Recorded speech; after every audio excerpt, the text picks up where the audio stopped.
ಒಟ್ಟಿಗೆ ಅದೇ ಪೊಲೀಸರಿಗೆ ಮಾಹಿತಿ ಇತ್ತು. ಎಲ್ಲ ಬರ್ತದ್ರಿ ಅವ್ರಿಗೆ. ಈ ರೀತಿ ಅಂದಾಜು ಎಷ್ಟು ಶವಗಳನ್ನ ನೀವು ಊತಾಕಿರ್ಬೋದು? ಅಯ್ಯೋ ಲೆಕ್ಕ ಅಲ್ಲ ಸರ್. ಲೆಕ್ಕ ಇಲ್ಲ. ಈ ಕರೆಂಟ್ ತೆರೆ ಐತೆ ನೋಡಿ, ಅಲ್ಲಿ ಒಂದು ಚಿಕ್ಕದೊಂದು ತೆಗೆದು ನೋಡಿದಾಗ ಬಟ್ಟೆ ಎಲ್ಲ ತೆಗೆದು ನೋಡಿದ್ರೆ ಚೆಕ್ಕ ಅದು. ಪೋಸ್ಟ್ ಮಾರ್ಟಿಗೆ ಕಳ್ಸ್ಬಿಟ್ಟದ. ಅದನ್ನು ಆ ಬಾಡಿ ಎಲ್ಲೂ ಊತಾಕಿದ್ರಿ? ನಾವೇ ಊತಾಗಿಲ್ಲ. ಇದು ಇಲ್ಲಿ ತಗೋದ್ರಿ ಅವರು ಸ್ಮಶಾನಕ್ಕೆ. ಮಸಾಣಕ್ಕೆ. ಅವ್ರು ಮಸಾಣ ತಗೋದ್ಲೇ ಗೊತ್ತಿಲ್ಲ ನನಗೆ. ಅವ್ರ ಪೋಷಕರು ಬಂದಿದ್ರು? ಇಲ್ಲ, ಯಾರೇ ಬರಲಿ ಸರ್ ಅವರು.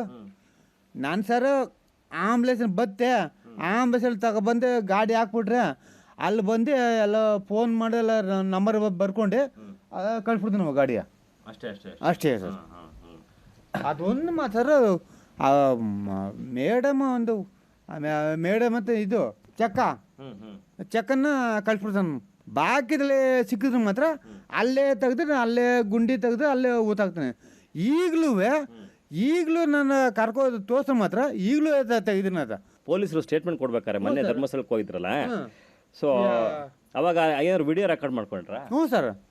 ಅವ ಫೋಟೋದೆಲ್ಲ ಈ ಥರ ಫೋಟೋ ಎಲ್ಲ ತಗೊಂಡ್ ಸರ್ ಅವರು. ತಗೊಂಡ್ರ? ನಮ್ಮ ಹೆಂಗಸರು ನಮ್ದೆಲ್ಲ ತಗೊಂಡ್ರು. ಹ್ಞೂ ಸರ್. ಕೆಲಸ ಮಾಡೋರಲ್ಲಿ ಇಲ್ಲ, ಧರ್ಮಸ್ಥಳ ಮಾಮೂಲಿ ಏನು ಕೆಲಸ ಅದೇ ಕೆಲಸ.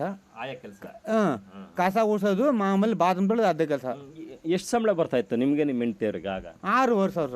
6,500. ಹ್ಞೂ ಸರ್. ಮಕ್ಳು ಅಲ್ಲೇ ಇದ್ರ? ಹ್ಞೂ ಸರ್. ಇಲ್ಲ, ಮಕ್ಕಳು ಕೆಲಸ ಮಾಡ್ತಾಯಿದ್ರು. ಸಂಬಳ ಸಾಲಕ್ಕಿಲ್ಲ ಅಂತ ಅಂದ್ಬಿಟ್ಟು ಕರ್ಕೊಬಂದವ್ರು ಇಲ್ಲಿ ಬಿಟ್ಬಿಡೋರಿಗೆ. ನೀವು ಅಲ್ಲಿ ಕೆಲಸ ಬಿಡೋಕ್ಕೆ ಕಾರಣ ಏನು ಸರ್? ಕೆಲಸ ಬಿಡೋ ಕಾರಣ ಸಂಬಳ ಸಾಲ ಸರ್ ನಮಗೆ.